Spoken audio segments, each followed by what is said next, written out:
अक्सर कई बार हमें लोगों से सुनने को मिलता है कि भगवान इंसान के अंदर है, पेड़ पौधों में है, जानवर में, हर एक चीज में भगवान विद्यमान है, हर एक चीज में भगवान का वास है। वहीं पे कुछ लोगों से सुनने को यह भी मिलता है कि भगवान अगर सभी चीज में तो दिखाई क्यों नहीं देते, वो रहते क्या है, उनकी लोकेशन क्या है, उनका एरिया क्या है, कहां पे रहते हैं भगवान, कैसे दिखते हैं, उनकी शकल क्या है। तरह तरह के थॉट भगवान को लेकर हमें सुनने को मिलते हैं और हमारे माइंड में अभी आते रहते हैं। बट एक्चुअल में भगवान है या नहीं? देखिए, मैं कोई धर्म गुरु नहीं हूं, लेकिन एक मोटिवेशनल स्पीकर, एक बिजनेस ऑथर होने के नाते आपको यह जरूर आज इस वीडियो के माध्यम से बताऊंगा कि भगवान का आपकी लाइफ में क्या रोल है। भगवान के अंदर विश्वास करना, भगवान को मानना आपकी लाइफ में, आपकी सक्सेस में, आपकी ग्रोथ में आपकी कितनी हेल्प कर सकता है, आपके लिए कितना इंपॉर्टेंट है, उसके लिए आज आपको इस वीडियो के माध्यम से मैं कंप्लीटली बताने वाला हूं। नमस्कार, मैं Islam Mukesh Saini, motivational speaker, business author and life coach. Welcome to this video. आज की इस वीडियो में आप सभी का तहे दिल से बहुत बहुत हार्दिक स्वागत है। देखिए, एक रियल इंसिडेंट आज इस वीडियो के माध्यम से बताने वाला हूं। स्टोरी को ध्यान से समझिएगा।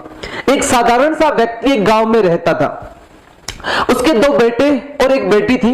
अपनी बेटी की शादी करने के लिए उसने अपने गांव के ही किसी साहूकार से कर्ज लिया ताकि वो अपनी बेटी की शादी कर पाए। अब शादी के लिए कर्ज ले लिया, शादी कर दी। कुछ टाइम बाद उसके दोनों बेटों ने बहुत मेहनत करके, एफर्ट लगा के कुछ पैसा इकट्ठा किया और अपने पिता को लाकर दिया कि जाओ उस साहूकार को देकर के जो आपका कर्ज है उस कर्ज से मुक्त हो जाओ।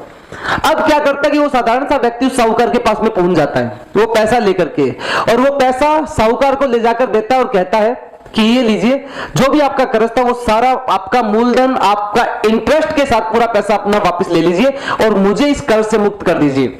साहूकार कहता है ठीक है। उसने पैसा गिना और बोला कि ठीक है, मैं तुम्हें मुक्त कर रहा हूं। उसने पेज निकाला, उस पेज पे लिख दिया कि आज से आपका सारा कर्जा माफ है, आपने अपना पैसा चुका दिया है और इसलिए मैं आज आपको कर्ज से मुक्त करता हूं।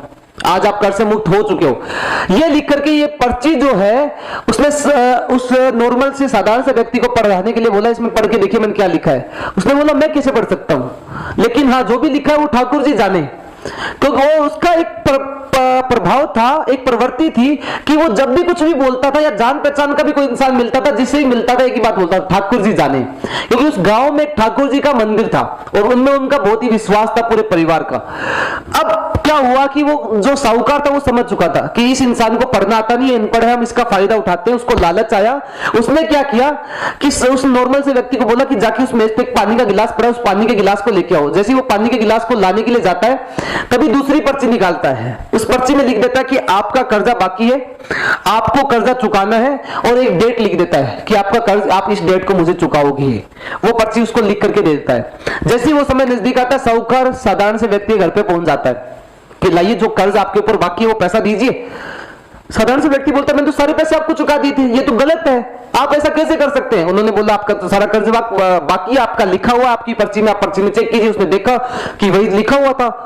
अब क्या हुआ, ये जो मामला है कोर्ट के अंदर पहुंच जाता है। दोनों व्यक्ति आमने सामने होते हैं और ये कहा जाता है जज के द्वारा कि आपके पास, साधारण से व्यक्ति से पूछा गया कि कोई प्रूफ है, कोई गवाह है जो ये साबित कर सके कि आप जो भी कह रहे हैं वो सच है, या आपको किसी ने इनको पैसे देते हुए देखा हो। साधारण सा व्यक्ति बेचारा गरीब था, निर्धन था, उसको कुछ समझ में नहीं आ रहा। उसने बोला मैंने सारा कर चुका दिया, मैंने सारे पैसे दिए थे और मेरे पास गवाह तो नहीं है, कोई प्रूफ नहीं है, लेकिन हाँ ठाकुर जी ने जरूर मुझे इनको पैसे देते हुए देखा था। अब जज साहब ने कहा ठाकुर जी कौन है? ठीक है, सिपाहियों से कहा और पुलिस से कहा कि जाओ जाकर के इसके गांव में खोजबीन करो, उस ठाकुर जी को कल पेश करना है, कल सुनवाई की जाएगी, कल की डेट में। अब क्या हुआ, गांव में पुलिस जाती है, गांव वालों से पूछती है, सर्च करती है, देखती है कि वहां पे पता चलता है कि ठाकुर जी नाम का कोई भी इंसान नहीं रहता है। अगले दिन कोर्ट में दोनों को पेश किया जाता है। जज साहब आदेश करते हैं कि उस ठाकुर जी को पेश किया जाए। तभी जज साहब के जो पास में व्यक्ति था उसने बोला ठाकुर जी आकर के हाजिर हूं, मतलब ठाकुर जी कटघरे में आ जाइए।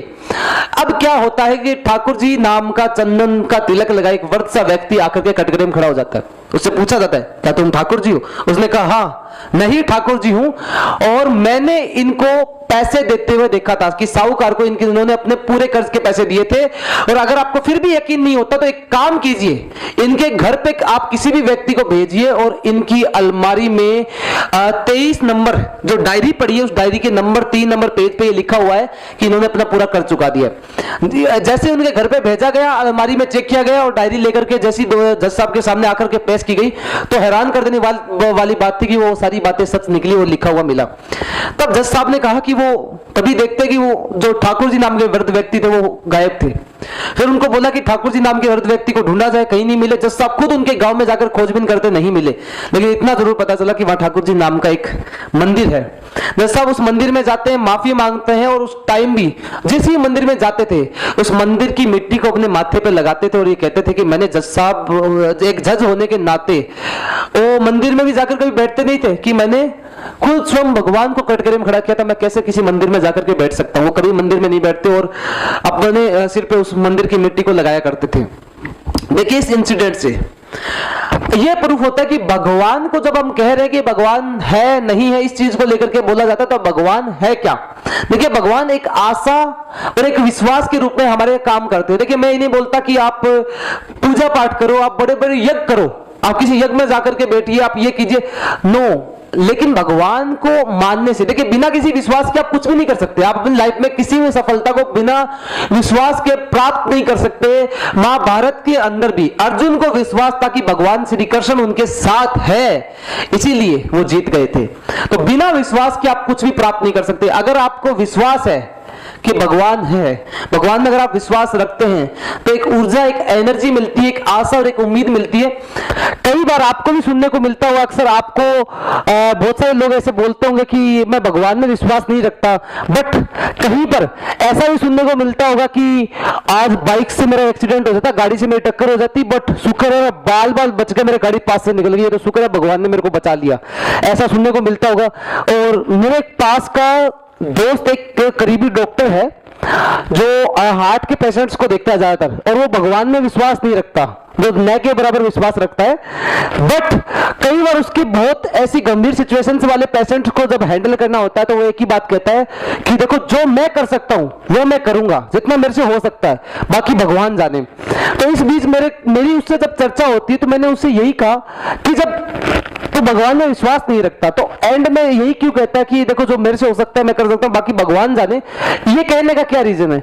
उसने कहा कि जब सिचुएशंस खराब होती है तब मेरे को भगवान की याद आती है, लेकिन जब सिचुएशंस बहुत अच्छी होती है तब मेरे को भगवान की याद नहीं आती है। ये ठीक ऐसा ही है, कबीरदास जी का दोहा आपने सुना होगा कि दुख में सिमरन सब करे, सुख में करे ना कोई, जो सुख में सिमरन करे तो दुख काहे को होए। That is the meaning of कि दुख में तो हम सिमरन कर रहे हैं, भगवान को याद कर रहे हैं, लेकिन हम सुख में ही याद करना स्टार्ट करें तो दुख आएगा ही नहीं। और अब बात करते हैं कि भगवान को याद करने के, भगवान में विश्वास रखने का फायदा क्या है, आपको क्या बेनिफिट होंगे आपकी लाइफ में। क्योंकि मेरा मेन मोटिव है कि आपके लिए, आपकी लाइफ में, आपकी ग्रोथ में भगवान आपकी कैसे मदद कर सकते हैं, यह मैं आपको इस वीडियो के माध्यम से बताना चाहता हूं। तो क्या बेनिफिट है, देखिए बिना विश्वास के पॉसिबल नहीं है, आपको भगवान में बिलीफ रखना होगा। बिलीफ करने से पहला जो मेन जो आपको बेनिफिट होगा वो बेनिफिट ये होगा कि जब भी कोई इंसान गलत काम करता है और अगर वो इंसान भगवान को मानता है तो वो बहुत बार सोचेगा कि इसको करना चाहिए नहीं करना चाहिए, वो भगवान देख रहा है। अगर उसको भगवान में विश्वास है तो कोई भी गलत रास्ते पे जाने से पहले बहुत बार सोचेगा कि नहीं यार मैं गलत कर रहा हूं, मेरे को भगवान देख रहा है। दूसरा, अगर हम ये मानते हैं कि हर इंसान में भगवान है तो हम किसी से नफरत नहीं कर सकते, क्योंकि हम में हर इंसान में भगवान दिखाई देगा। ऐसे कई सारे बेनिफिट्स हैं जिन्हें भगवान को हम याद करके अपनी लाइफ में अपना सकते हैं।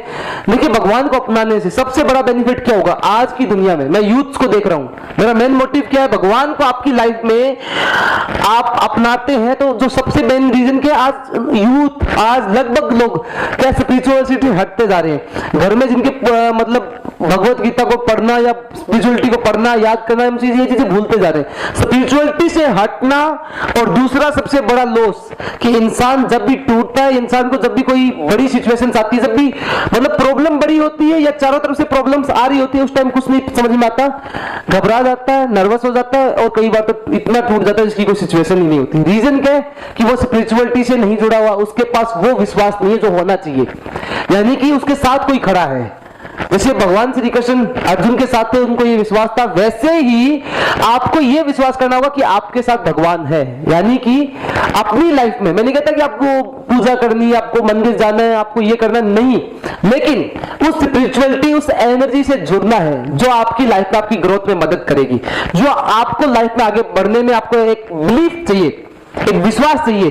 देखिए जब चारों तरफ अंधेरा होता है ना, वही एक रोशनी की किरण कहीं से दिखाई दे जाए तो उससे बढ़कर कुछ नहीं होता। जब चारों तरफ से कोई मदद करने वाला नहीं है, चारों तरफ ट्राई कर ले, कोई साथ नहीं दे रहा, उसी टाइम को इंसान आकर के खड़ा होता है कि मैं आपके साथ हूं, मैं आपकी मदद करूंगा। देखिए वो भगवान तो नहीं है, लेकिन वो भगवान से कम भी नहीं है। तो इसी प्रकार अगर आप अपनी लाइफ में भगवान पर विश्वास करते तो एक उम्मीद, एक आशा आपके साथ जुड़ जाती है, एक एनर्जी जुड़ जाती है। देखिए जब बुरी सिचुएशन आती है तो इंसान को एक ही चीज लगती है कि नहीं यार मैं इस सिचुएशन से निकल सकता हूं क्योंकि भगवान मेरे साथ है।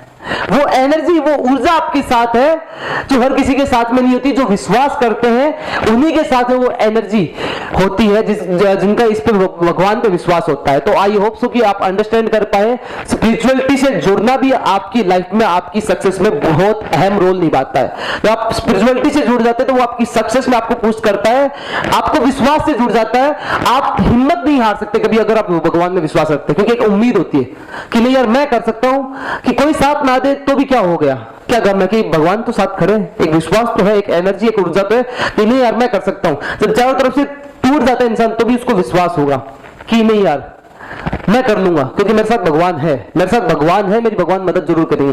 तो भगवान आपकी सक्सेस, आपकी प्रगति में बहुत ही अहम रोल निभाते हैं। सो आई होप सो कि आप अंडरस्टैंड कर पाए, आप समझ पाए हैं। Thanks for watching in this video. Channel पर नए आए सब्सक्राइब करके बेल आइकन को हिट कर लीजिए। ऐसे ही कंटिन्यूसली बने रहिए, अपना प्यार प्रेम सपोर्ट बनाए रखिए। फिर मिलते हैं नेक्स्ट वीडियो में, तब तक के लिए आप सभी का तहे दिल से बहुत बहुत धन्यवाद साथियों।